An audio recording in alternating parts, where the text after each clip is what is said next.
a ideia primeira aí desse nosso bate-papo é perceber como é que o senhor enxerga esse olhar, né? Como é que o senhor se percebe dentro desse objetivo. E o IPC, como disse, está intrinsecamente ligado aos objetivos da Corte de Contas, né?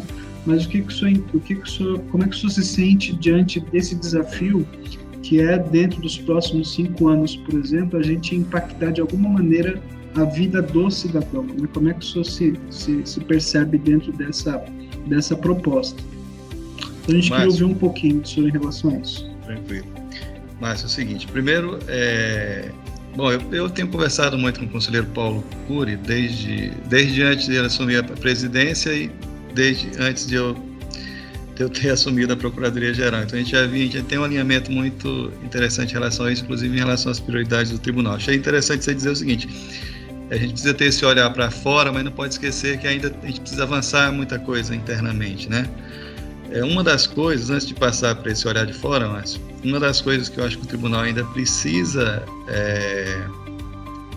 se aperfeiçoar é na questão do processo, do procedimento, atividade fim mesmo do tribunal, né, dos processos que o tribunal julga.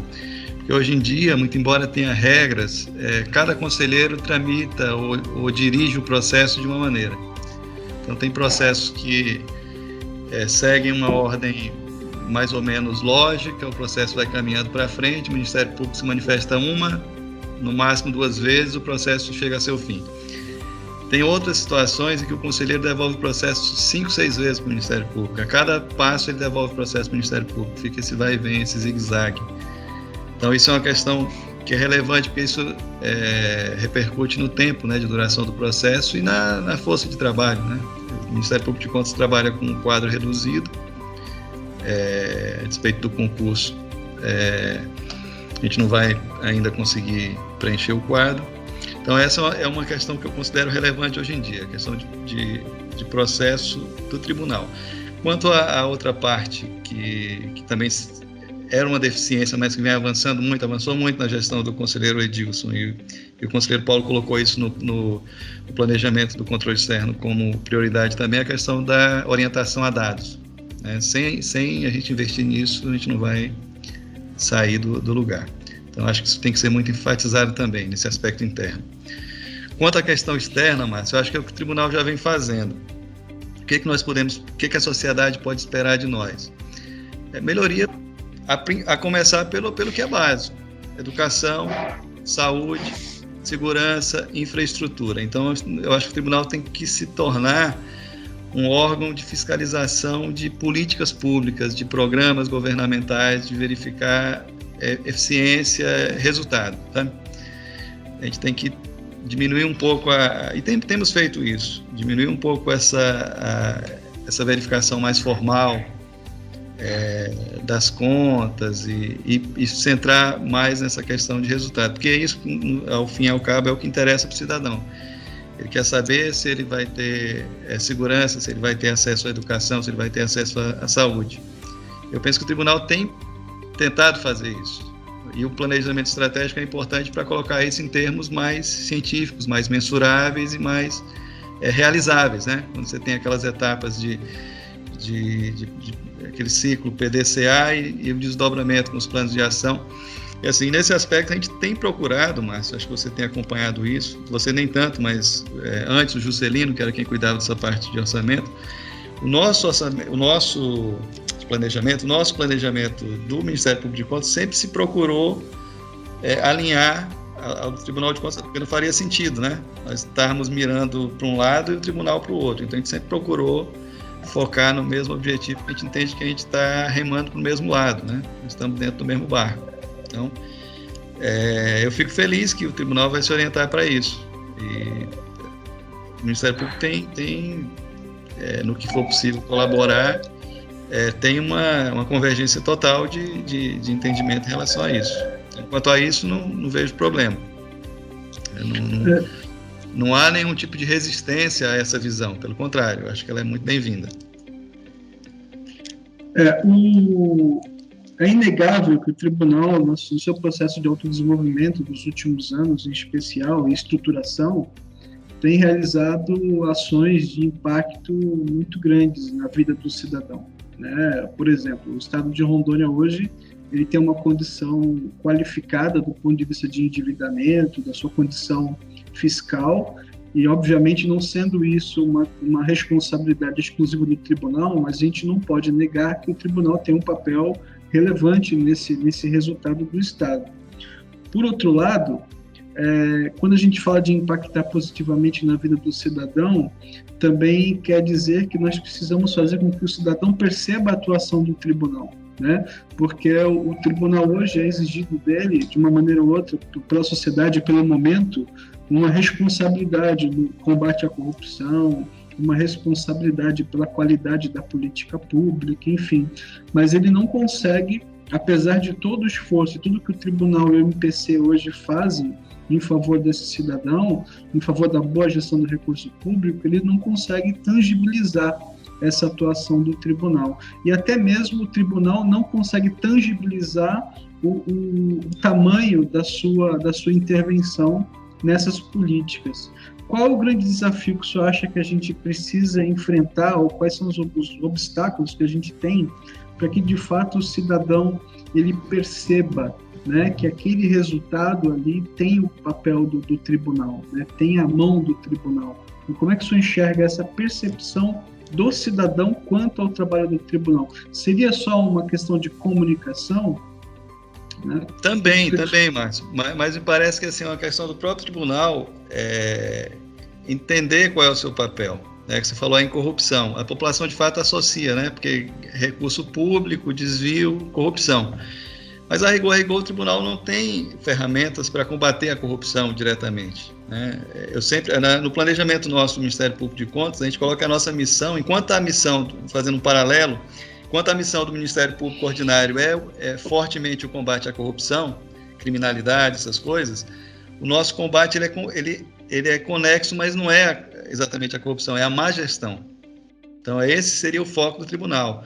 Por isso que eu falo essa questão de avaliar o resultado das políticas públicas. Então, o tribunal deveria se portar como um órgão que combate a má gestão dos recursos públicos, corrupção com o Ministério Público. Aí entra essa questão de articulação que o tribunal também está investindo fortemente, que se todo mundo trabalhar em ilhas, ninguém chega ao seu resultado. Se todo mundo se reunir e trabalhar em rede, o tribunal tem feito isso, Polícia Civil, Ministério Público, tem havido isso. Então não é só a comunicação, mas eu acho que o tribunal precisa realmente compreender qual é o seu papel. A gente ainda não...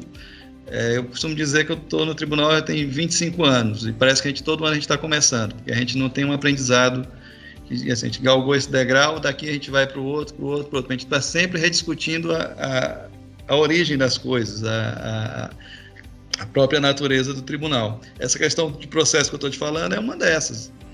A gente até hoje não conseguiu ainda definir questões básicas de processo, questão de contraditório, de ampla defesa, tal. A gente está sempre patinando nisso, né? E não evolui. A comunicação é importante, mas eu acho que a boa definição de qual é o propósito do tribunal, qual é a sua missão no planejamento estratégico, eu acho que quanto mais focada for essa definição, assim, a gente tem esse espectro de atuação aqui que a gente tem. E aí a gente tem que ter essas inter-relações com os demais atores, né? Para tentar, de forma imediata, cumprir o seu papel constitucional, mas de forma imediata fazer com que o bem comum acabe sendo atingido. Aí entra combate à corrupção, uma série de outras coisas. O senhor citou no momento anterior áreas que são importantes para a vida do cidadão: saúde, educação, segurança e infraestrutura. Agora, por exemplo, o senhor citou a questão do foco, né? Ou seja, todos entenderem o porquê do tribunal existir, né? O porquê que cada um senta, né, na sua mesa diariamente para trabalhar pelo tribunal, que na verdade não é pelo tribunal, mas é pela sociedade, e de uma maneira ou outra fazer todo esse processo de contínuo aprimoramento interno de processos, estrutura, enfim. O conselheiro Paulo, ele trouxe já não é de agora assumido, mas ele já vem discutindo muito e trouxe a bandeira da educação como sendo um foco importante para os próximos anos. É um foco extremamente legítimo, porque ninguém desconsidera a força que a educação tem na formação do homem, né? Tudo bem que a pandemia trouxe agora outros focos estratégicos para a corte, né? Saúde, por exemplo, financiamento, com a questão da economia, né? Sempre é uma preocupação, mas a pergunta é: o senhor acredita, e dentro daquela lógica de que quando nós temos muitos focos ou muitos objetivos, a gente acaba não tendo nenhum, né? Se a gente pegar, por exemplo, a educação, uma hipótese, se a gente pegar a educação e dentro da educação, inclusive, a gente especificar muito bem o que na educação a gente pretende atingir, seria isso uma forma de, estrategicamente, o tribunal reconstruir ou aprimorar todos os seus processos e forma de lidar com os parceiros, com gestão, com dados, e a partir desse processo transcender todo esse aprendizado para as outras matérias que o tribunal desenvolve. Mas você acha que seria isso um caminho para que a gente pudesse tangibilizar resultado e dizer, tá vendo, o tribunal se dedicou estrategicamente, né, prioritariamente, mas isso não quer dizer que abandonou todas as outras matérias, mas ele trabalhou com foco de, nesse próximo período, transformar essa política pública. E os benefícios dessa política pública, dessa intervenção, são esses, e toda essa construção trouxe esse outro benefício para toda a estrutura do tribunal. O que o senhor acha dessa estratégia? Ou se a gente deveria ter, de fato, um foco na saúde, na educação, na segurança, né? Enfim, como é que o senhor enxerga isso? Não tenho dúvida, mas coincidentemente, é até interessante você tocar nesse assunto, coincidentemente eu estava trabalhando aqui num parecer sobre educação, uma consulta que essa doutora está fazendo, e aí eu estava analisando o artigo 227 da Constituição, ele fala assim, que deve ser tratado com prioridade absoluta para as crianças, os adolescentes, os jovens, aí o direito, aí olha só, vida, educação, segurança, um elenco de 200 negócios, da educação é prioridade absoluta com mais 200, ou seja, quem tem prioridade já está dita, que vem em primeiro lugar. Exatamente. Então, mas eu acho assim, o que o tribunal tem que fazer para trabalhar? São duas coisas que você falando aí me veio à mente. Primeiro, o Paulo elegeu esse foco de educação. O primeiro encontro que a gente fez, a primeira coisa que a gente teve que fazer, a educação é tão ampla, assim, sim, mas o que na educação? Você tem que eleger um foco dentro da educação. E aí, focar. O tribunal não pode viver só da educação, ele tem outras coisas. Então, o que a gente tem que garantir, Márcio? Um conceito que em direito se fala, é um mínimo existencial. Então, a gente tem que fazer assim, a gente tem que salvar a força de trabalho, recursos e tal, para garantir um mínimo nas outras áreas e tentar o que você sobrar daqui, você canaliza para o foco maior, que nesse caso, vamos dizer que seja educação e educação infantil, que parece que está estabelecida. Então, assim, a gente não pode... É igual aquela história do cara que gira prato no circo, né? Ele vai eleger um prato que ele vai girar com mais força, mas ele não pode deixar nenhum cair, né? Ele vai ter que estar correndo lá na ponte, deixar no mínimo, o bicho tem que estar ali cavaleando, mas tem que estar lá girando, não pode deixar... E uma outra coisa é o seguinte, o planejamento ele tem que ter uma flexibilidade para um plano B. Por exemplo, nós fomos escolhidos por essa pandemia, inventa em pouco o negócio da educação, a gente eclode a pandemia. O tribunal foi muito criativo porque encontrou uma forma ainda de usar a questão da pandemia para focar na educação, e a gente está conseguindo fazer alguma coisa lá no GAEP, que é muito interessante. Então, essa outra coisa que a gente tem sempre que ter uma espécie de um plano B e ter como amoldar a realidade, porque hoje em dia, ainda mais agora que a gente não sabe se isso vai ocorrer com frequência, tá? Imagina, a gente vai um planejamento rígido não se segura, né? Uma questão dessa. Então eu concordo que tem que ter um foco mais específico e estabelecendo assim, para não ficar desguarnecido nas outras áreas, um mínimo que o tribunal tenha que atender, mas com foco, e todo mundo está ciente desse foco, e todo mundo está voltado para atender esse foco e dando resposta para a sociedade. Essa discussão a gente teve, mas não sei se você lembra, na questão da seletividade, não sei se você lembra que eu dizia muito isso. Gente, seletividade não pode ser sinônimo de escapismo. O Porque se a gente começa a dizer que nada é seletivo, mas ao mesmo tempo não elege nada como seletivo e não mostra para a sociedade, olha, eu deixei de fazer 80% de situações relevantes, mas esses 20% que eu peguei está aqui, ó, resultado. Então, acho que esse deve ser o foco. Perfeito. Eu acho que é exatamente o que vocês estão pensando. Essa é a linha de estruturação desse pensamento, né? Eu diria, procurador, que suas reflexões, elas são extremamente coerentes, lógicas, agregaram muito valor, certamente, para o nosso pensar nesse processo. Como sempre digo, em toda oportunidade que a gente tem, eu em especial, de estar diante do Senhor, a gente sai maior, né, aprende um pouquinho mais, um novo olhar, né? Isso eu trouxe algumas frases muito fortes que certamente marcaram, né, esse nosso momento, e eu queria agradecer. A ideia era esse mesmo, que você fosse um bate-papo rápido, enfim, mas que pudesse tentar extrair, né, do senhor essa percepção sobre esse novo ciclo, né, e buscando convergência. A partir dessas reflexões individuais, a gente vai tentar conduzir isso para uma linha universal, né? Enfim. Eu acho que você não vai encontrar, Márcio, muita... eu acho que o tribunal é um tribunal que trabalha muito... não é à toa que mesmo com essas dificuldades de comunicação, mesmo com essas falhas, a sociedade hoje reconhece. Quando eu cheguei aqui, meados da década de 90, eu ficava impressionado, já trabalhando no Tribunal de Contas. Primeiro que eu recebi uma instrução que eu achei curiosíssima. Eu botei o crachá aqui de técnico de controle externo e tal, e quando eu ia sair no tribunal, alguém me disse assim, ó, tira esse crachá. Não vai entrar numa fila de banco, numa lotérica, que vão te sacanear. Eu já fiquei assim, poxa, caramba. E aconteciam as maiores barbaridades, assim, em termos de desvio de dinheiro, saía no jornal e tal. Você lia a notícia inteira, o Tribunal de Contas não era nunca mencionado, ninguém nem levava em conta o Tribunal de Contas como sendo um órgão capaz de combater aquilo, ou capaz de tomar alguma providência. Isso mudou muito, né? Hoje em dia, nacionalmente. E tocando nesse ponto, Márcio, é uma percepção que eu tenho meio de fora, mas talvez não esteja tão longe da realidade.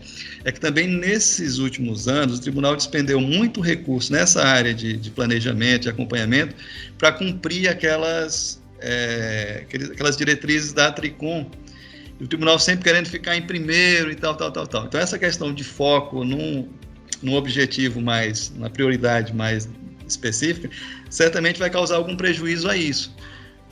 Mas eu acho que se a gente analisar de forma razoável, o tribunal não precisa ser sempre o primeiro, não precisa ser sempre o segundo, ele tem que estar cumprindo ali, cumprindo os parâmetros, eu acho que já é louvável. E na verdade eles vão se retroalimentando, né? Você vai estar sempre crescendo, e se você ficar o tempo todo correndo atrás de ranking, se perde o foco do objetivo mais... Eu diria que esse atendimento aos princípios ou metas da Tricom, ele entra no escopo desse prato que tem que estar lá rodando também, né? Ou seja, não vai deixar de olhar para isso. Isso não deixa de ser também uma... Só que a gente precisa realmente entender qual é o prato que tem que estar se movimentando e aquele que tem que estar girando com muita força. Não pode ser esse o foco, né? Porque tem coisas no tribunal que se determina e o pessoal às vezes compra a ideia.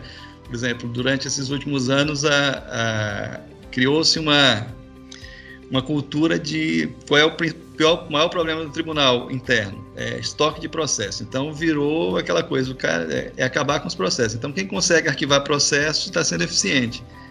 E hoje em dia nós não temos essa necessidade. E o pessoal, ainda falei esses dias com o Marcos, precisa virar a chavinha lá do arquivamento. Não tem justificativa mais para você ficar achando um jeito de distinguir o processo de qualquer jeito. Vamos enfrentar essas coisas, vamos começar... E eu percebo no Marcos, o atual secretário-geral, um propósito firme de mudar isso. Tem melhorado bastante. Quando o senhor falou também no tribunal olhando para a política pública, para os programas, isso também chamou atenção na conversa que tivemos com chefes de gabinete, já com alguns conselheiros. A gente ainda sofre de algumas situações assim. Por exemplo, uma secretaria, ela tinha um orçamento de 5 milhões ou 10 milhões, ela executou durante o ano 5% desse orçamento dentro de todo o princípio legal, enfim, e o tribunal se manifestando como favorável à aprovação, dado o princípio da legalidade. Ou seja, não se olhou para os programas, né? Não se olhou para a finalidade, quer dizer, foi uma secretaria que eventualmente só manteve salários, mas que de fato acabou não executando nada. E como é que a gente, né, dá um parecer favorável, por exemplo, a uma conta dessa? Porque o nosso olhar não está na política pública, está na legalidade, está dentro de uma miopia, às vezes, de alguns que acabam fazendo com que a tangibilidade do benefício social acabe não acontecendo de fato, né? Tem empresa do estado de Rondônia cujo bem que ela comercializaria ou que ela trabalharia não existe ainda, que é o gás, a Romgás. Tem mais de 20 anos que ela vem dando prejuízo operacional, a gente já falou, precisa extinguir, e fica lá com um cabide de emprego e a prestação de contas é aprovada todo ano. Pois é. Mas ele comprova o que ele recebeu, ele basicamente paga salário mesmo, não faz nada. É isso aí que a gente precisa mudar mesmo. Tranquilo. Procurador, um prazer conversar com o senhor. Obrigado pela oportunidade. Desculpa se acabamos nos estendendo.